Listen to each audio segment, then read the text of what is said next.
Assalomu alaykum futbol fanatlari. Bugun sizlar bilan o'zbek va jahon futbolidagi eng so'nggi va eng qaynoq yangiliklarni muhokama qilamiz. Do'stlar, videolarimiz ko'p odamlarga yetib borishi uchun videolarimizga like bosing va fikringizni yozib qoldiring.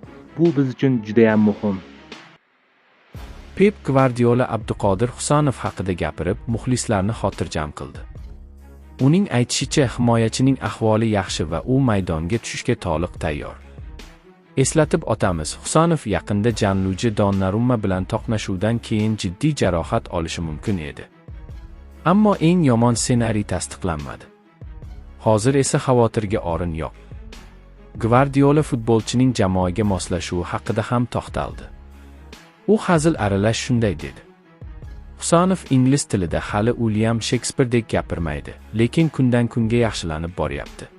Murabbiy Husanovni aqlli, jismonan kuchli, tezkor va eng muhim nuqtalarda doimo to'g'ri pozitsiyani egallaydigan futbolchi sifatida ta'rifladi.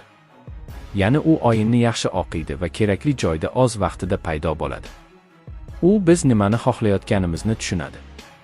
O'zi ham o'yinni his qiladi va rivojlanishda davom etyapti. Juda aqlli, kuchli va tez futbolchi, dedi Gvardiola.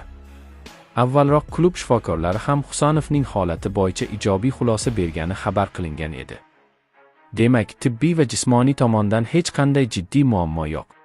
Endi barcha e'tibor navbatdagi o'yinda. Manchester City ertaga Fulhamga qarshi maydonga tushadi. Uchrashuv Toshkent vaqti bilan 30 da boshlanadi. Husanov o'ynashga tayyor. Demak, muxlislar undan yana o'sha ishonchli himoya, tezlik va qat'iyatni kutishlari mumkin.